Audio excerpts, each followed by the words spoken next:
Hello friends, नमस्कार, good evening. आप सभी का बहुत बहुत स्वागत है आपके अपने channel triple C by study पर। आइए स्टार्ट करते हैं आज के इस क्लास को। जो भी साथी क्लास में आ चुके हैं, आप सभी एक बार सेशन को शेयर कर दें ताकि और भी बच्चे और भी साथी इस क्लास को ज्वाइन कर पाएँ। आज की इस क्लास में 13 दिसंबर ट्रिपल सी एग्जाम में पूछे गए कुछ इंपॉर्टेंट प्रश्नों को शामिल किया है। ये सभी प्रश्न आपके होने वाले ट्रिपल सी एग्जाम के लिए काफ़ी इंपॉर्टेंट होंगे, सो आप सभी इस सेशन को लास्ट तक अवश्य करें। और इस क्लास का पीडीएफ आप www.triplec.com पर डाउनलोड कर सकते हैं। वहां पर प्रीवियस ईयर पेपर में जाकर आप पीडीएफ ले सकते हैं। आज के सभी प्रश्न हमारे पास भेजे हैं सूर्यकांत जीवन दमन से, योगेश राजपूत फिरोजाबाद से, आदित्य तिवारी संत कबीर नगर से और अजीत कुमार फतेहपुर सीकरी से। तो आप सभी का बहुत बहुत धन्यवाद जो आपने हमें प्रश्न भेजे हैं। और आप लोग भी जिनका भी आगे ट्रिपल सी का एग्जाम है, अपने प्रश्न हमें अवश्य भेजें ताकि हम उन प्रश्नों को अपनी क्लास में शामिल कर पाएँ। चलिए स्टार्ट करते हैं, बट इस क्लास को स्टार्ट करने से पहले आप सभी को बता दें, जिन बच्चों का ट्रिपल सी का एग्ज़ाम जनवरी में होने वाला है या फिर फरवरी में होने वाला है, और ऐसे साथी जो ट्रिपल सी का एग्ज़ाम फरवरी में देना चाहते हैं, तो आप सभी इसी मंथ यानी दिसंबर मंथ में अपना फॉर्म अप्लाई कर दें ताकि आपका एग्ज़ाम फरवरी के फर्स्ट वीक में हो सके। आप सभी के लिए हमने न्यू बैच अपने triple C by study mobile application पर लॉन्च किया है ट्रिपल सी फरवरी एग्जाम के लिए, जहां पर 15 दिसंबर से आप सबके लाइव सेशन होंगे। ये 15 दिसंबर से आप सबको लाइव क्लास मिलेंगे शाम 6:30 बजे, ठीक है। तो अगर अभी तक आपने इस बैच में अपना एडमिशन नहीं लिया है, triple C by study mobile application पर जाकर अपना एडमिशन ले सकते हैं। और जो बच्चे ट्रिपल सी जनवरी एग्जाम में अपना एडमिशन लेना चाहते हैं, अभी आप ट्रिपल सी जनवरी बैच में एडमिशन ले सकते हैं। इसके क्लास सुबह आपको 6:40 पर मिलते हैं। अधिक जानकारी के लिए आप हमें व्हाट्सएप कर सकते हैं 9452299436 पर। आइए देखते हैं आज का सबसे पहला प्रश्न आपसे क्या पूछा गया है। सबसे पहला सवाल है, NRI डिजी लॉकर का इस्तेमाल कर सकते हैं? ये बहुत ही इंपॉर्टेंट सवाल है। आप सभी को आज के ये सारे प्रश्न जो आज एग्जाम में पूछे गए हैं अच्छे से तैयार करना है। और प्रीवियस ईयर में जाकर आप वेबसाइट पर जाएंगे, जिसका लिंक डिस्क्रिप्शन बॉक्स में भी आपको मिल जाएगा, या फिर आपको सीधे विजिट करना है triplec.com पर, और वहां से भी इस पीडीएफ को आप लोग डाउनलोड कर सकते हैं। सभी क्वेश्चन वहां पर पढ़ सकते हैं। NRI डिजी लॉकर का इस्तेमाल कर सकता है, क्या होगा इसका सही जवाब? कमेंट बॉक्स में आप सभी को लिखना है। तो ये हो जाएगा false, option B, NRI digi locker का इस्तेमाल नहीं कर सकता है। ऑप्शन बी करेक्ट हो जाएगा। ऑटो टेक्स्ट के लिए कौन सी शॉर्टकट कुंजी इस्तेमाल की जाती है? ये सवाल पूछा गया है लिब्रे ऑफिस राइटर से। लिब्रे ऑफिस राइटर में ऑटो टेक्स्ट के लिए कौन सी शॉर्टकट कुंजी इस्तेमाल की जाती है? इसका सही जवाब आप सभी को करना है। कौन सा राइट आंसर हो जाएगा, बताइए। ऑटो टेक्स्ट के लिए कौन सी शॉर्टकट कुंजी इस्तेमाल करते हैं? तो करेक्ट आंसर होगा ऑप्शन बी, कंट्रोल के साथ में F3 यूज करते हैं ऑटो टेक्स्ट के लिए। कंट्रोल F3 याद रखना है सभी को। अगला सवाल है, लिब्रे ऑफिस में कौन सा मार्जिन नहीं होता है? लिब्रे ऑफिस में अगर हम मार्जिन की बात करते हैं, तो इसमें से कौन सा मार्जिन नहीं होता है? सेंटर, लेफ्ट, राइट और बॉटम, बताइए। क्वेश्चन नंबर 3 आपके सामने है, आपके स्क्रीन पर है। कौन सा मार्जिन आपके लिब्रे ऑफिस राइटर में नहीं होता है?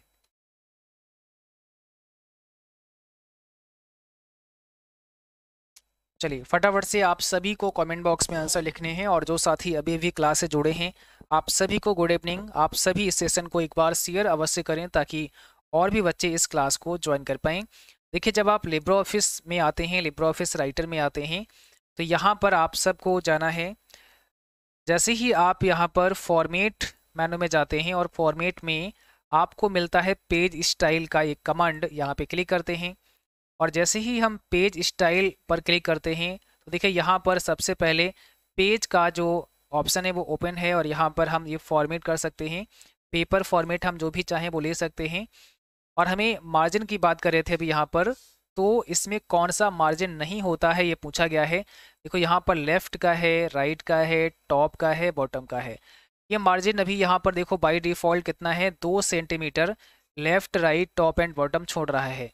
और इसका प्रीव्यू यहाँ पर आपको नज़र आ रहा होगा। जैसे ही आप इसको कम या ज़्यादा करेंगे, वैसे ही आप देखोगे यहाँ पर इसका प्रीव्यू में आपको दिख रहा होगा, यानी जो पेपर प्रिंट होगा वो कितना छोड़ करके, आपका जो पेपर आपने यूज किया है प्रिंटर में, उस पेपर पर कितना छोड़ेगा उसके बाद प्रिंट करेगा, ये चीज़ मार्जिन से हम सेट कर सकते हैं।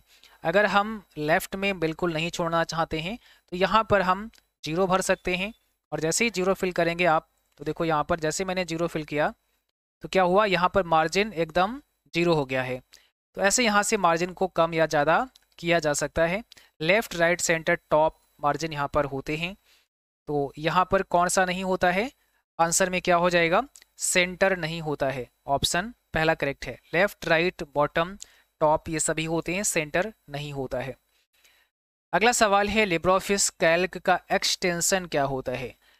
देखिए, जब भी हम किसी भी फाइल को सेव करते हैं तो उसके साथ में एक एक्सटेंशन नेम ऐड हो जाता है। तो लिब्रियोफिस कैल्क का आपको बताना है, जब हमने सारे क्लास आपको कराए थे तो उसमें समझाया था कि कैल्क का क्या होता है, इम्प्रेस का क्या होता है, राइटर का क्या होता है, सभी के एक्सटेंशन नेम आपको बताए हैं। अगर आपने थ्योरी के सेशन किए हैं तो आप सबको पता होगा इसके बारे में, सब कुछ ऑलरेडी आपको पढ़ाया है। अब देखो लिब्रियोफिस कैल्क का जो एक्सटेंशन है, जैसा आपको पता है कैल्क एक स्प्रेडशीट सॉफ्टवेयर है, और यस फॉर स्प्रेडशीट होता है तो .ods हो जाएगा। ods क्या होगा, ये आपका कैल्क का एक्सटेंशन होता है। सभी के एक्सटेंशन आपको आने चाहिए। अगर हम odp की बात करें तो ये प्रेजेंटेशन यानी लिब्रियोफिस इम्प्रेस का होता है। odt की बात करें तो ये आपका राइटर का एक्सटेंशन होता है, और OTT की बात करें तो ये टेम्पलेट का एक्सटेंशन होता है लिब्रियोफिस राइटर में। क्वेश्चन नंबर 5 में पूछा गया है, निम्न में कौन सा कमांड टूल बार के सब मेनू में नहीं होता है। काफी इंपॉर्टेंट सवाल है, कौन सा कमांड है जो टूल बार के सब मेनू में नहीं होता है। अब जैसे ही टूल बार पे जाते हैं, उसके सब मेनू में जाते हैं, तो वहां पर फिर कौन सा कमांड हमें नहीं मिलता है। ऑप्शन दिया गया है ड्राइंग का, फाइंड, एडिट पॉइंट और एरो का। देखिए, जिसने लिब्रियोफिस को बहुत अच्छे से समझा है, सभी मेनूज के बारे में सब कुछ पढ़ा है, उसके लिए कोई प्रॉब्लम नहीं है, क्योंकि आपको पता है लिब्रियोफिस से मैक्सिमम क्वेश्चन आते हैं आपके ट्रिपल एग्जाम में, क्योंकि लिब्रियोफिस राइटर है, लिब्रियोफिस कैल्क है और लिब्रियोफिस इम्प्रेस है। 3 सॉफ्टवेयर हैं यहाँ पर लिब्रियोफिस से जहाँ से क्वेश्चन बनते हैं। इसको प्रॉपर तरह से आपको पढ़ना चाहिए, ठीक है। देखिए, यहाँ पर सही जवाब हो जाएगा ऑप्शन डी, एरो। ये वाला ऑप्शन नहीं होता है। अगर आप राइटर में जाते हैं और टूल बार में जाते हैं, तो देखिए राइटर के अंदर हम आए हैं और हम टूल बार में कैसे जा सकते हैं, तो टूल बार में जाने के लिए हमें कौन से मेनू में जाना होता है, व्यू मेनू में जाना होता है। व्यू मेनू में जाते हैं, टूल बार्स पर आते हैं। अब देखो ये सारे ऑप्शन हैं, तो अगर आपने इन पर ध्यान दिया होगा तभी आप इस प्रश्न का जवाब कर सकते हैं, अदरवाइज नहीं कर सकते हैं। तो कह रहा है यहाँ पर कौन सा नहीं होता है। देखो, ड्राइंग ऑप्शन में हमारे था तो ड्राइंग यहाँ पर भी है, यानी ड्राइंग भी होता है। एडिट पॉइंट था यहाँ पर भी, यानी एडिट पॉइंट भी होता है। ये 2 यहाँ पर आपको मिले, ठीक है। और फाइंड यहाँ पर एक और दिया गया है और एरो दिया गया है। तो अब देखिए यहाँ पर फिर से हम आए हैं व्यू मेनू में, टूल बार पर जाते हैं और यहाँ पर फाइंड भी दिया है। ये देखो फाइंड आपका है, बट यहाँ पर एरो नहीं दिया गया है। तो करेक्ट आंसर क्या है आपका, एरो है, ठीक है। ऑप्शन हमारा करेक्ट क्या हो जाएगा, एरो हो जाएगा। डी ऑप्शन करेक्ट है। अगला सवाल है, निम्न में से कौन सा सर्च इंजन चाइना में इस्तेमाल किया जाता है। यानी चाइना में कौन सी सर्च इंजन का इस्तेमाल किया जाता है, ये आपसे पूछा गया है क्वेश्चन नंबर 6 में। सही आंसर आपको लिखना है कमेंट बॉक्स में। कौन सा सर्च इंजन चाइना में इस्तेमाल किया जाता है। राइट आंसर है ऑप्शन बी, बाइडू। देखिए, बाइडू एक सर्च इंजन है और एक ब्राउजर भी है, ये भी आपको ध्यान रखना है, जो कि चाइना में इस्तेमाल होता है। तो फिलहाल के लिए यहाँ पर क्या हो जाएगा, ऑप्शन बी करेक्ट हो जाएगा। अगला सवाल है, कैल्क में नेम बॉक्स में क्या प्रदर्शित होता है। बहुत अच्छा सवाल है, लिब्रियोफिस कैल्क का ये क्वेश्चन है। नेम बॉक्स जो होता है लिब्रियोफिस कैल्क में, उसमें क्या प्रदर्शित होता है।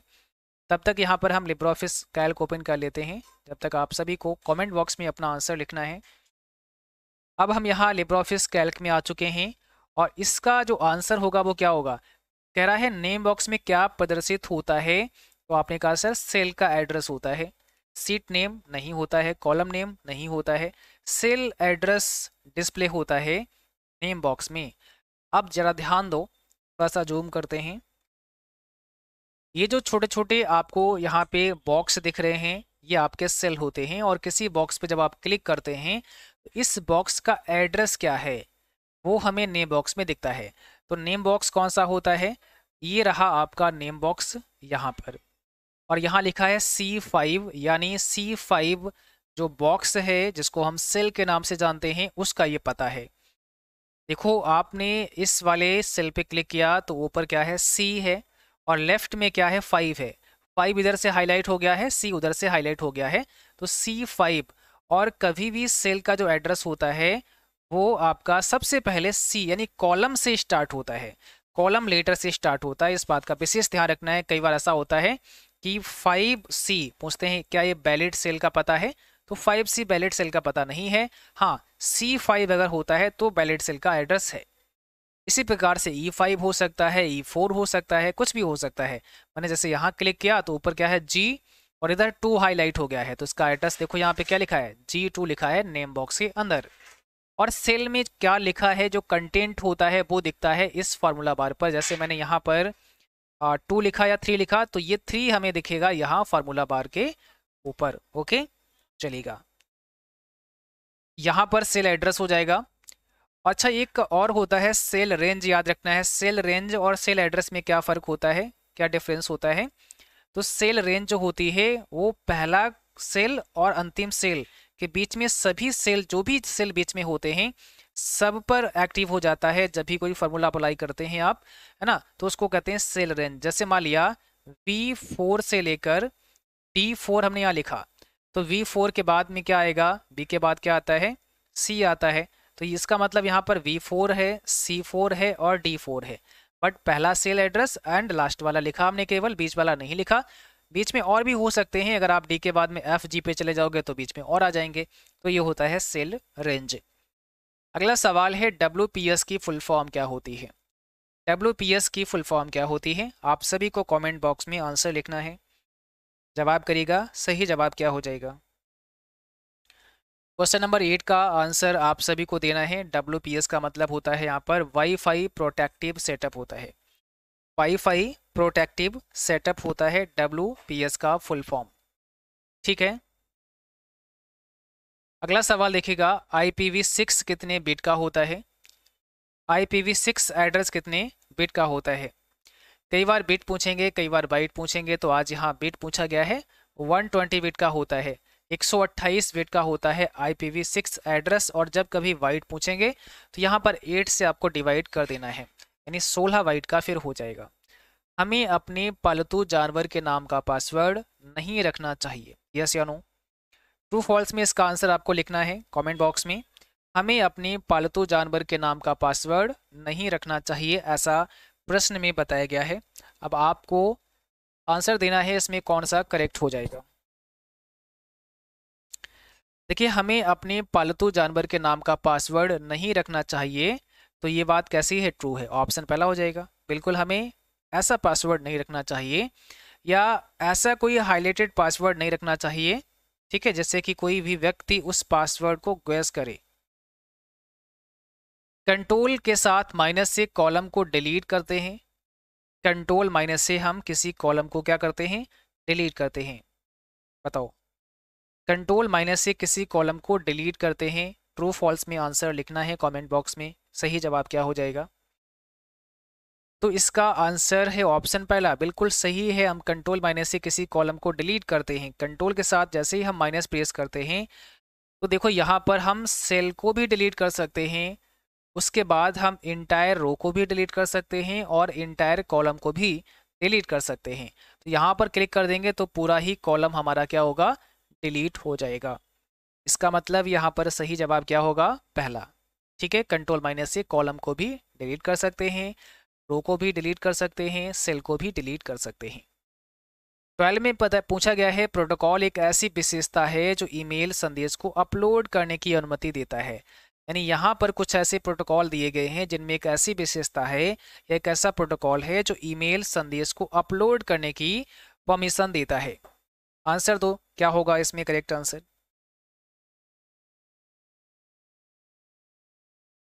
यहाँ पर सही जवाब हो जाएगा SMTP। SMTP का मतलब होता है simple mail transfer protocol. SMTP जो होता है ये मेल को अपलोड या भेजने के काम में आता है। SMTP यानी सिंपल मेल ट्रांसफ़र प्रोटोकॉल, यहाँ पे करेक्ट आंसर आपका हो जाएगा। POP3 और IMAP ये प्रोटोकॉल मेल को डाउनलोड करने के लिए इस्तेमाल किए जाते हैं। Post office protocol version 3 POP3 का फुल फॉर्म होता है। Internet message access protocol IMAP का फुल फॉर्म होता है। POP से IMAP थोड़ा एडवांस होता है। ऐसा भी कई बार सवाल आपके एग्जाम में देखा गया है कि निम्न में से कौन सा एडवांस है। हैकर एक ऐसा व्यक्ति है जो आपकी अनुमति के बिना आपके कंप्यूटर को एक्सेस कर सकता है। हैकर एक ऐसा व्यक्ति है जो आपकी अनुमति के बिना, आपकी परमिशन के बिना आपके कंप्यूटर को एक्सेस कर सकता है। क्या ये सही है? तो बिल्कुल सही है, ऑप्शन यहाँ पर पहला हो जाएगा, ये ट्रू हो जाएगा। हैकर यानी वो व्यक्ति जो आपके कंप्यूटर के डेटा को आपकी बिना परमिशन के चुरा सकते हैं, डिलीट कर सकते हैं। ठीक है, तो ऑप्शन यहाँ पर पहला करेक्ट हो जाएगा। अगला सवाल है IEEE 802.5 क्या है? ये है क्या, ये आपको बताना है। टोकन बस है, इथरनेट है, टोकन रिंग है, या इसमें से कोई नहीं। आंसर दीजिएगा कमेंट बॉक्स में कौन सा सही जवाब है। और यहाँ पर करेक्ट आंसर है ऑप्शन सी, ये टोकन रिंग है, ऑप्शन सी करेक्ट हो जाएगा। अगला सवाल है UI पाथ क्या है? What is UI path? सही आंसर लिखना है कमेंट बॉक्स में। रोबोट प्रोसेस है, कंप्यूटर वायरस है, robotic process automation software company है, none of these. UI path क्या है? ठीक है, और जो साथी अभी अभी क्लास से जुड़े हैं, सबसे पहले अगर अभी तक आपने चैनल को सब्सक्राइब नहीं किया है तो आपको सब्सक्राइब करके बेल आइकन भी प्रेस कर लेना है। बेल आइकन में ऑल नोटिफिकेशन ऑन कर लेना है ताकि नोटिफिकेशन आप तक पहुंचते रहें जब भी कोई नई क्लास हो। ठीक है, और जिन बच्चों ने लाइक शेयर नहीं किया है तो प्लीज़ आप सबको लाइक और शेयर भी कर देना है। देखिए, अगर हम UI पाथ की बात करते हैं तो यह एक robotic process automation software company है। ठीक है, UI पाथ याद रखना है, काफ़ी इंपॉर्टेंट है। किसी भी वेबसाइट को मोबाइल फ्रेंडली बनाने के लिए हमें क्या करना होगा?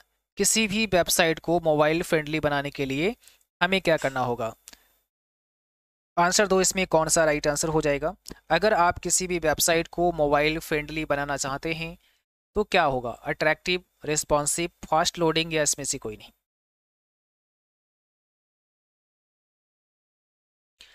सही जवाब हो जाएगा, हमें उसे रिस्पॉन्सिव बनाना पड़ेगा, है ना, रिस्पॉन्सिव बनाना पड़ेगा अगर हम उसे मोबाइल फ्रेंडली बनाना चाहते हैं। तो ऑप्शन नंबर क्या होगा यहाँ पर? बी करेक्ट होगा। यानी अगर वो वेबसाइट हम मोबाइल पर ओपन करते हैं तो मोबाइल के अकॉर्डिंग वो हमें दिखे, अगर हम टैबलेट पर ओपन करते हैं तो टैबलेट के अकॉर्डिंग हमें दिखे, अगर हम सिस्टम यानी कंप्यूटर पर ओपन करते हैं तो उसके अकॉर्डिंग हमें दिखे, है ना, स्क्रीन ऑटोमेटिक एडजस्ट हो जाए, तो वो कैसी होती है? रिस्पॉन्सिव वेबसाइट होती है। हमें खोज बार में एक शब्द टाइप करने के बाद साइटों की सूची मिलती है, उसे हम क्या कहते हैं? कई बार होता ना, जब आप सर्च करते हैं तो कुछ कीवर्ड आपने टाइप किया, कोई लेटर आपने टाइप किया, तो फिर वहाँ पर बहुत सारी एक लिस्ट बन जाती है। वो क्या होता है? तो वो होता है की फ्रेज। ऑप्शन पहला हो जाएगा, उसे हम की फ्रेज कहते हैं। जैसे आपने किसी का नाम मयंक कुमार है तो आपने जैसे MA डाला है तो MA से सारे हाईलाइट हो जाएंगे ना, तो वो एक की फ्रेज होता है। ट्रोजन क्या है? What is Trojan? आंसर करो यहाँ पे 20, यहाँ पे 180 का क्या होगा? ठीक है, यानी 18 का क्या होगा? यहाँ पर सही जवाब करना है, क्वेश्चन नंबर 18 आपके सामने है। ट्रोजन क्या है? कंप्यूटर वायरस है, एप्लीकेशन सॉफ्टवेयर है, हाई लेवल प्रोग्राम है, या इसमें से कोई नहीं? तो ट्रोजन एक कंप्यूटर वायरस से, याद रखना है, ऑप्शन पहला करेक्ट हो जाएगा। अगला सवाल है एड्रेस 127.0.0.0 क्या कहलाता है? इसके बारे में वैसे कई बार हमने क्लास में आपसे डिस्कस किया है, आपसे बात की है। तो सही जवाब क्या होगा? यहाँ पर दिया है loop back address, broadcast address, multicast address, या इसमें से कोई नहीं। तो यहाँ पर ये आपका एक हो जाएगा लूप बैक एड्रेस जो 127 से स्टार्ट होता है। फर्स्ट ऑप्शन करेक्ट है। लिब्रे ऑफिस में लाइन स्पेसिंग को डैश मेनू में एक्सेस किया जा सकता है। लाइन स्पेसिंग, अगर हमें लाइन का जो स्पेस है ना वो थोड़ा कम ज़्यादा करना है तो लाइन स्पेसिंग के लिए हम कौन से मेनू को एक्सेस कर सकते हैं, यानी किस मेनू में हम जा सकते हैं। ठीक है, लाइन स्पेस के लिए कौन से मेनू में हम जा सकते हैं, ये आपसे सवाल पूछा गया है। करेक्ट आंसर आप सभी को कमेंट बॉक्स में लिखना है। फॉर्मेट हो जाएगा, एडिट हो जाएगा, व्यू हो जाएगा, या फिर टूल्स मेनू हो जाएगा। बताओ कौन सा करेक्ट आंसर है। तो यहाँ जैसे हम लिब्रे ऑफिस राइटर में आते हैं, फॉर्मेट मेनू में आते हैं, और फॉर्मेट मेनू में स्पेसिंग का ऑप्शन दिया गया है, जिसमें लाइन स्पेस 1, 1.15 ऐसे करके जो भी यहाँ पर दिए गए हैं उनका यूज कर सकते हैं। कौन से मेनू में मिला, फॉर्मेट मेनू में ये मिला। तो ऑप्शन पहला हो जाएगा। अगर आपने फॉर्मेट मेनू बताया है तो एकदम करेक्ट आंसर आपने दिया है। निम्न में से कौन सा उनके आकार के अवरोही क्रम में सही व्यवस्था है। कौन सा उनके आकार के अवरोही क्रम में एक सही व्यवस्था है। अब जरा ध्यान से समझो इस प्रश्न को। पहले दिया है वर्कशीट, फिर वर्कबुक, फिर रेंज और फिर सेल। फिर वर्कबुक, वर्कशीट, रेंज और सेल, वर्कशीट, रेंज, वर्कबुक और cell, worksheet, cell, range, workbook. आकार के अवरोही क्रम में आपको बताना है। करेक्ट आंसर दो, कौन सा सही जवाब हो जाएगा। ऑप्शन बी करेक्ट है। देखिए सबसे पहले वर्कबुक आता है, उसके बाद वर्कशीट होता है ना। आकार में देखेंगे तो सबसे बड़ा वर्कबुक है, उसके बाद वर्कशीट है, उसके बाद फिर रेंज होता है। रेंज मतलब कई सेल को इकट्ठा सेलेक्ट कर लेना, वो एक रेंज बनती है। और फिर एक पर्टिकुलर सेल जो बॉक्स होता है छोटा सा, ऐसे करके इसको सेल कहते हैं। तो ऑप्शन यहाँ पर आपका बी करेक्ट हो जाएगा। निम्न में से ई कॉमर्स का इनमें से कौन सा उदाहरण नहीं है। कौन सा एग्जाम्पल ऐसा है जो ई कॉमर्स नहीं है। ट्विटर, अमेजॉन, फ्लिपकार्ट या क्विकर। कौन सा इसमें ऐसा है जो कि ई कॉमर्स नहीं है। 22 में क्या करोगे करेक्ट आंसर, कौन सा सही जवाब हो जाएगा। देखिए यहाँ पर सभी आपके ई कॉमर्स हैं, बट ट्विटर आपका क्या है, सोशल साइट है, ना कि ई कॉमर्स। और ट्विटर को माइक्रो ब्लॉगिंग के नाम से भी जाना जाता है, ये भी आपको ध्यान रखना है। 50 रुपये के नोट का रंग कैसा होता है। पर्पल होता है, फ्लोरेसेंट ब्लू होता है, स्टोन ग्रे होता है, मजेंटा होता है। तो 50 रुपये के नोट का रंग आपसे पूछा है कैसा होता है। और एप्लीकेशन पर आप अगर आप जाओगे तो स्टडी मटेरियल में, एप्लीकेशन में स्टडी मटेरियल में बहुत सारे फ्री पीडीएफ पड़े हुए हैं। वहाँ से आप इस वाले पीडीएफ को डाउनलोड कर सकते हैं, जहाँ पर करेंसी के नोट एंड साइज के बारे में हमने एक पीडीएफ अपलोड किया है। यहाँ पर ऑप्शन आपका बी हो जाएगा, फ्लोरोसेंट ब्लू होता है 50 रुपये के नोट का रंग। अगला सवाल है CSS की फुल फॉर्म क्या होती है। 24 में आपको बताना है CSS का फुल फॉर्म क्या होता है। CSS का फुल फॉर्म क्या होता है, कैस्केडिंग स्टाइल सीट होता है। ऑप्शन पहला हो जाएगा, कैस्केडिंग स्टाइल सीट होता है CSS का फुल फॉर्म। अगला सवाल है, पॉकेट वॉलेट किस बैंक ने जारी किया। पॉकेट वॉलेट किस बैंक ने जारी किया, आप सभी को कमेंट बॉक्स में लिखना है। इसमें कौन सा सही जवाब हो जाएगा, ICICI, SBI, BOB या HDFC। तो पॉकेट वॉलेट किस बैंक के द्वारा जारी किया गया, सही जवाब हो जाएगा ICICI बैंक के द्वारा पॉकेट वॉलेट जारी किया गया। तो आज की इस क्लास में 25 प्रश्न थे। हालांकि प्रश्न और भी आए थे, लेकिन हम सभी प्रश्नों को शामिल नहीं कर पाए हैं। सुबह मॉर्निंग में जो आपकी रिवीजन क्लास होगी 7:30 बजे, बाकी के प्रश्न उस क्लास में शामिल कर लेंगे।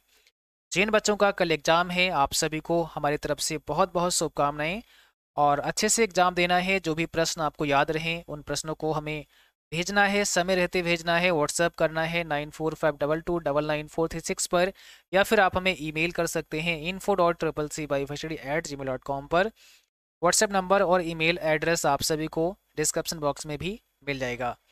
ऐसे साथ ही जो CCC एग्ज़ाम के लिए कंप्लीट तैयारी करना चाहते हैं, तो आप सभी CCC बाईफैसिलिटी एप्लीकेशन को गूगल प्ले स्टोर से डाउनलोड करें, और वहाँ पर जो हमने अभी न्यू बैच लॉन्च किया है CCC फरवरी एग्ज़ाम के लिए, उस बैच में आप अपना एडमिशन ले सकते हैं। इस बैच में लाइव क्लास 15 दिसंबर से स्टार्ट हो रहे हैं शाम 6:30 बजे। और जिन बच्चों का जनवरी में एग्ज़ाम है, आप सभी अभी भी CCC जनवरी बैच ले सकते हैं, और जितना भी कंटेंट हमने यहाँ पर पढ़ाया है वो सब ऑलरेडी आप सबको मिल जाएगा। पूरा एक कंप्लीट बैच है, एक कंप्लीट तैयारी आप यहाँ से कर सकते हैं, जिसमें आपको सारे थ्योरी के भी क्लास मिलेंगे, उनके PDF नोट्स मिलेंगे, और जितना भी ई बुक हमने बनाया है वो सभी इसी बैच के अंदर आपको मिल जाएगा। यहाँ पर चैप्टर वाइज एमसीक्यू भी मिलेंगे। तो अगर प्रॉपर इस बैच को आप पढ़ लेते हैं तो निश्चित आप अपने ट्रिपल सी एग्जाम को पास ही नहीं बल्कि टॉप कर सकते हैं। ठीक है, चलिए आज के लिए बस इतना ही। मिलते हैं कल सुबह मॉर्निंग में 7:30 बजे। तब तक के लिए जय हिंद, बाय बाय, गुड नाइट।